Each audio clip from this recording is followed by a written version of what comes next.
Bonjour, aujourd'hui je vais te parler de ce qui active mon énergie.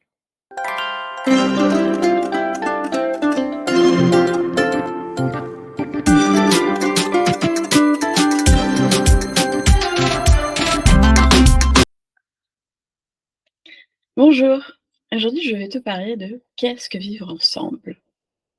Qu'est-ce que bien vivre ensemble? Ou vivre ensemble en harmonie? Je m'appelle Delphine Morat et j'adore faire des explorations pour apprendre à mieux se connaître, pour pouvoir justement mieux vivre ensemble.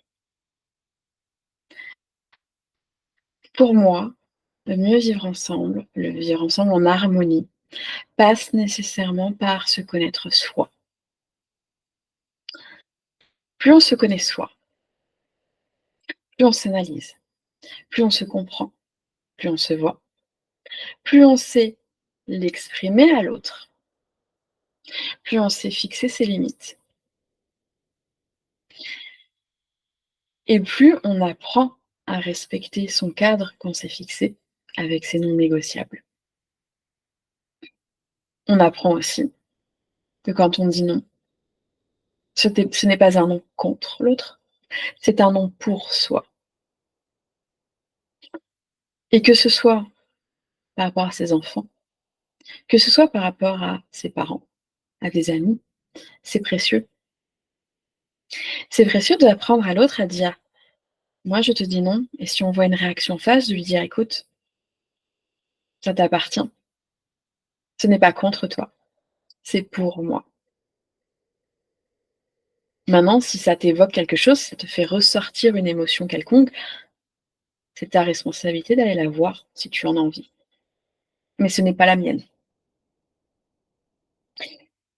C'est quelque part reprendre son propre pouvoir et rendre sa responsabilité à chacun. Je ne suis pas responsable des projections que tu vas faire sur moi, ou des attentes que tu as d'eux, ou des besoins de combler quelque chose. En reprenant mon propre pouvoir, je n'attends plus que l'autre comble quelque chose ou pense mes blessures. Je le fais moi et je m'apporte ce dont j'ai besoin, moi-même. Mais pour vivre ensemble, ça passe par communiquer ça. Là, ma limite, elle est là. Une des choses que j'ai fait aussi avec mes enfants, c'est de leur expliquer que voilà, mon énergie, elle est à 100 et que selon les jours, le matin, elle est pas à 100. Et expliquer que mon chien qui chouine.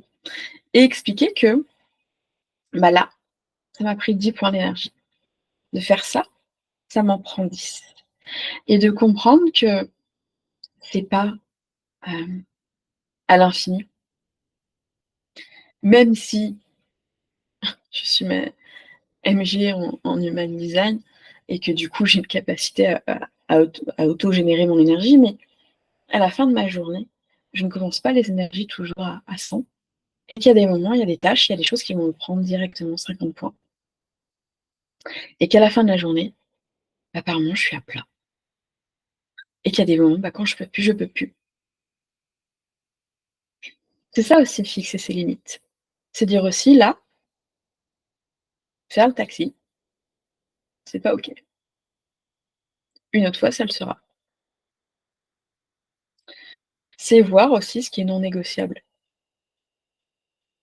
ce qui est important pour soi et de se le planifier. C'est se garder cet espace pour soi, pour des choses qui nous font du bien à soi, qu'on ait des enfants, qu'on n'en ait pas. C'est garder ces moments-là et de se les mettre en non négociable.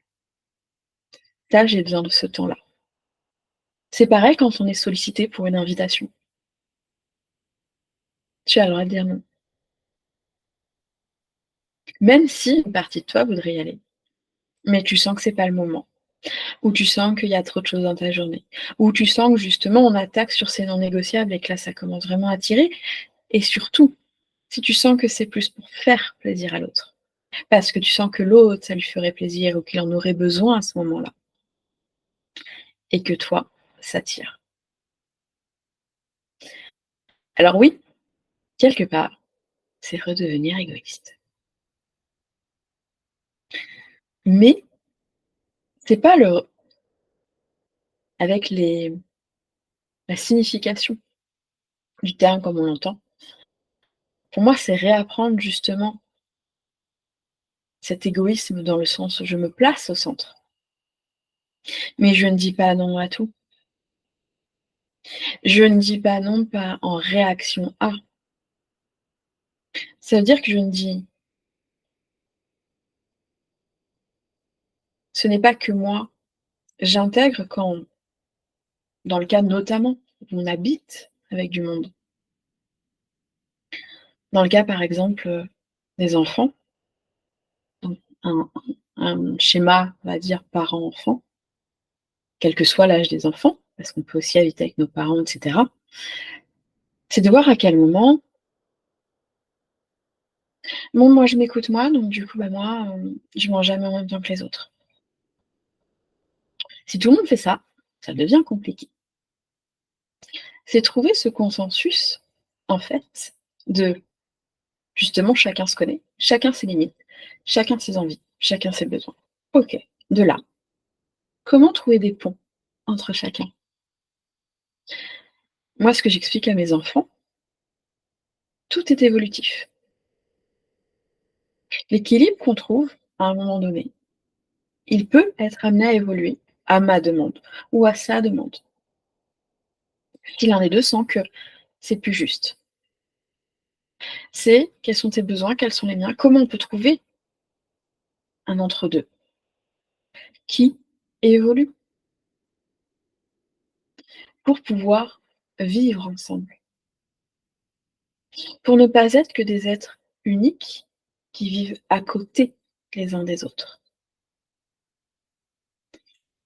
L'idée, c'est vraiment de créer ces ponts, mais en partant de sa propre colonne de lumière, de sa propre puissance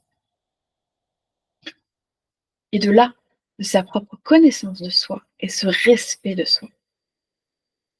Là, à partir de là, on peut créer ces ponts-là. Là, cette fois, ce n'est pas OK pour moi. Une prochaine fois, avec plaisir. Là, cette fois, ce n'est pas le moment pour moi. Mais ce n'est pas un non définitif. Et puis parfois, peut-être, il faut des non définitifs pour certaines situations. Il y a certaines choses, si par moment aussi, pour soi, on peut accepter de fermer des portes, de fermer des chapitres, d'arrêter des relations, d'arrêter des situations ou des schémas.